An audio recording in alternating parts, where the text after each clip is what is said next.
But is there a scenario where you could see the Vikings letting go of KOC in order to retain Brian Flores as the head coach at the end of this season? Is there anything that could happen to make that a reality?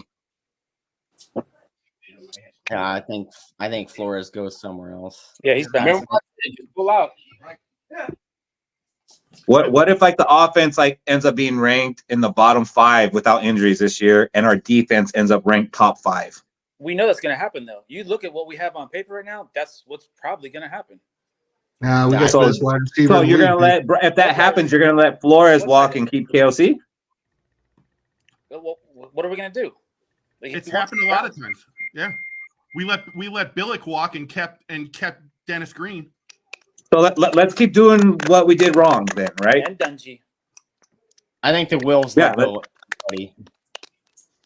And I don't want to put too much blame on Rick Spielman because, like, if his players didn't get hurt, we'll probably be competing for a Super Bowl still. But we can't predict injuries. Like, he had the right mindset, but he spent too much time trying to build through the draft when there's other ways to build a team. I agree. Shaq, that man traded a first-round pick for Mr. Glass. Who's Mr. Glass? Sam Bradford. Oh yeah. Yeah, that was desperation. So, Oh my like I said, But I was okay with that. I was mad at it for one day, and then I got over it and thought about it. I was like, well, we just went to the playoffs last year. We almost beat the Seahawks. We were a missed field goal away. Like, we're almost there. We've got Adrian Peterson. How much longer does he have? Like, I was okay with it. Sam Bradford's a starting quarterback in the NFL. Like, and the season's about to start. Like, what other options did they have? Heineke was our backup, and he had just torn his Achilles kicking a glass door when he was drunk. So, like, what options did the man have? Like, he wasn't just going to go get a slappy. Like, we were a contending team. Right. And that was the cost. Trade as many firsts as you can for an elite quarterback. That was on a terrible team. I agree with Fish. Yeah, because everybody's looking to trade their elite quarterback. I on a was terrible mad team. too for Sam Bradford, but I understood because it's like that was our Super Bowl window, and Rick Spielman was like, "Fuck!" Like, this is the worst case scenario to happen at the worst time because we enter in the season, we're ready to prepare Teddy for all the offense and defense, and he got hurt during preseason, so there's not much we could do. If you're trying to build a Super Bowl, what you gonna do? Roll out who was our quarterback at the time? Taylor Heineke got hurt. Sean Hill. It's in the comments. Well, No, Sean Shaq, Hill to against answer the your Tennessee Titans. question, Against the Tennessee Titans, and we didn't even score a touchdown that first game. Our defense did, and we kicked a couple field goals and won that game. Yep. Yeah, we would not want to see 16 games with Sean Hill. I would give 2 first-rounders not to see that. Yep. So you say we was Shaq, to answer your question, we probably could have given up a whole lot less than a first round to have gotten one Case Keenum. Yeah. What we did. Wait. So we was Hey, 1-0 even I didn't have that foresight, Fish, so I can't blame Rick for not having it. It was funny because we went from a guy that can't throw a deep ball to a guy that cannot throw a deep ball at all. We went from he had a good quarterback percentage in Sam Bradford, but he was still under 7 yards per pass. That's funny because I got a lot of people tell me they swear up and down that if we would have had Bradford instead of Case Keenum, we would have beat the Eagles. No, we wouldn't have. I believe it. It might have been. You got one underneath you that thinks that. You think that he thinks that Bradford probably would have been an MVP if he would have played the whole season. I do too. It's healthy. I believe it.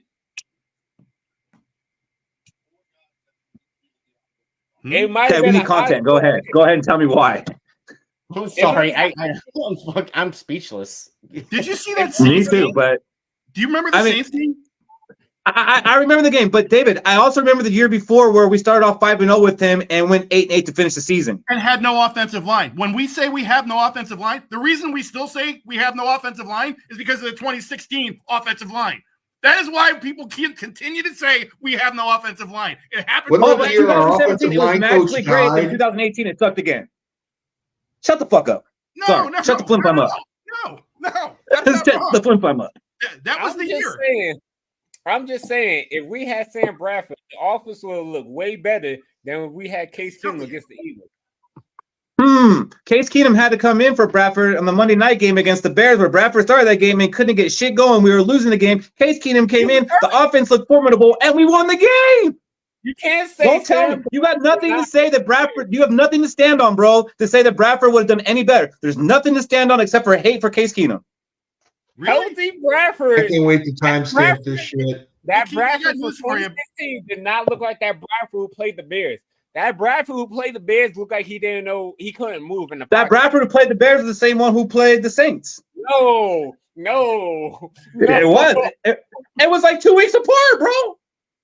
So you want Bradford who might be good or he might be trash, but he's gonna beat the Eagles in the NFC Championship. Bro, Keith, are you really telling me that you think I even think about Case Keenum ever? Like, what did we? I don't think you think about Bradford. I think you think about Keenum more than Bradford. No, what did we start the year? What did we start the year off with Bradford, and how did we end the year off with Keenum? What's it, 2017 or 16? Which year? 17. That's 2017. I know. Well, Bradford got hurt the first game against the Saints. Right. Second game. I think he got hurt the first game, but he finished it. He didn't play the second game. He came back. I think it was the third game against the Bears, and that's where he looked very ineffective. Couldn't move the ball. Couldn't get anything going. Bears were sucking, and we still couldn't score or take the lead. Case Keenum comes in, saves the day, saves the season.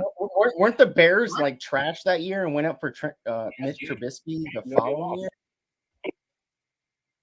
It's somewhere around there.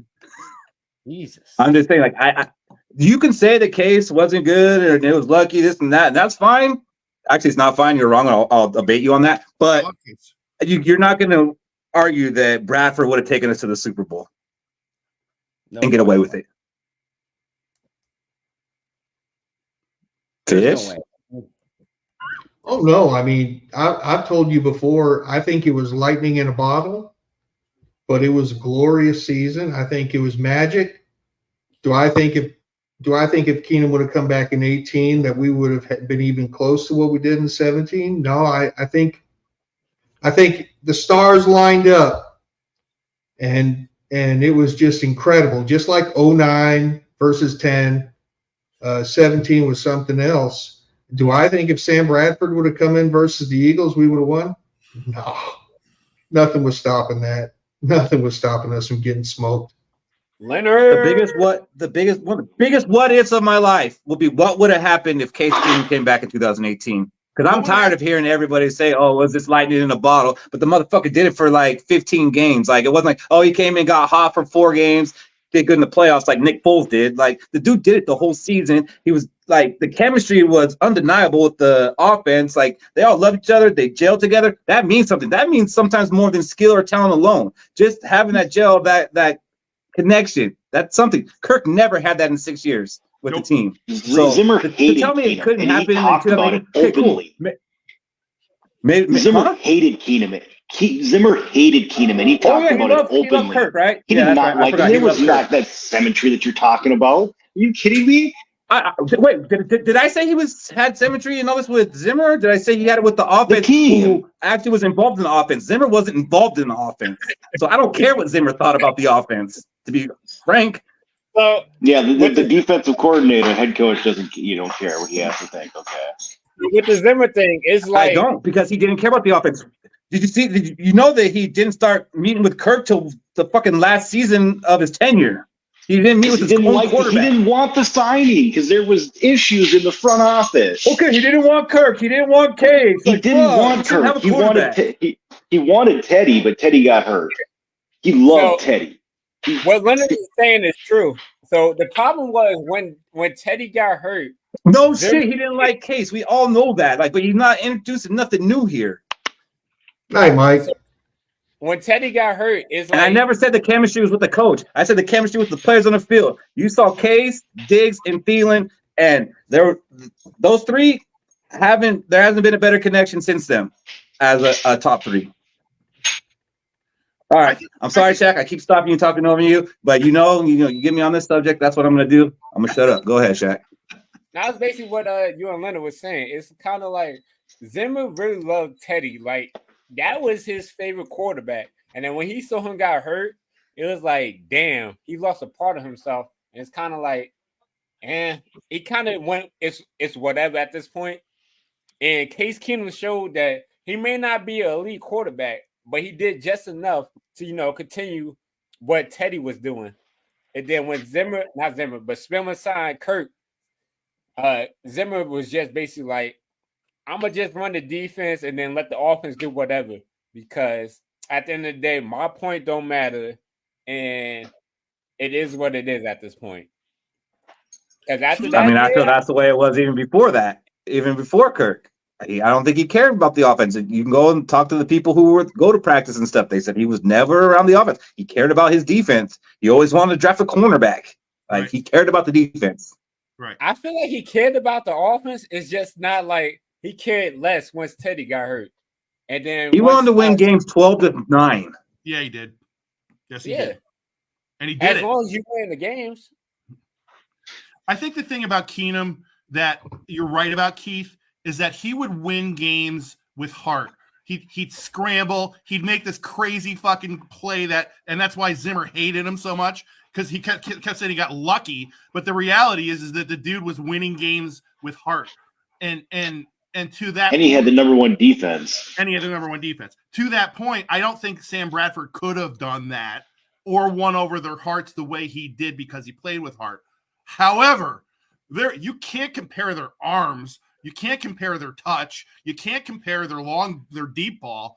I mean, I don't know, man. I would say that you're right. Cody just said Bradford doesn't have a deep ball. Bradford had a fucking great deep ball, dude. You're crazy if you say it. He has the best arm of any Viking quarterback in the last decade. Then why did he throw 7 yards per throw? That's because we were throwing short passes. It was the offensive scheme.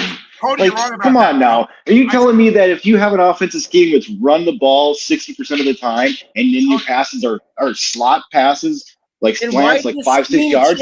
With Case Keenum. Why did it changed? It didn't change. It didn't change. The scheme never changed. No, it didn't. How does Case Keenum have a better yards per attempt than fucking Sam Bradford? How much? Half a yard? 1 yard? What are you talking about? One game one game or game and a half to 14 and a half games. I will prove to you 2016 Sam Bradford compared to 2017 Case Keenum. Well, because 16 to 17 there was a change at offensive coordinator. Even if it's there, it doesn't matter. It doesn't matter. You guys look for any excuse. I swear. It's like these players don't even matter at all. I mean, it don't matter if you got Patrick Mahomes or if you got Sam Darnold. It's all about the coordinators and the coaches. It don't matter. Okay. It don't matter who the player is. It's the coach. Oh, the coach changed. That's why he didn't play like Patrick Mahomes. Yeah, because the players are fucking calling the plays, right? They're the ones designing the offense, right? Yeah, I forgot about that. Fuck the coaches. You don't even need those guys. Yeah, and they're in his ear saying, Jesus throw Christ, it to this is just wild. You guys are hilarious right here. Yeah. Jesus Christ. Yeah. You best friends with Bert Kreischer up there or what? Making fucking jokes. Bert Kreischer's you, bro. Yeah, there's been one joke here. There's just been facts. You don't like the facts.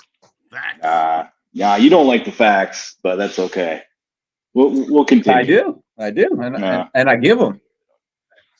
I come from the brain, not the heart. You say you come from the Bronx? No. I don't say that name. He's from the Upper West Side. Don't speak that name too loudly now. So, in conclusion, you guys don't see a way that B-Flow becomes the head coach. I think he goes somewhere else. Yeah, he's going. My thing is, so I just had to tie it back to where that started. Good call on that one.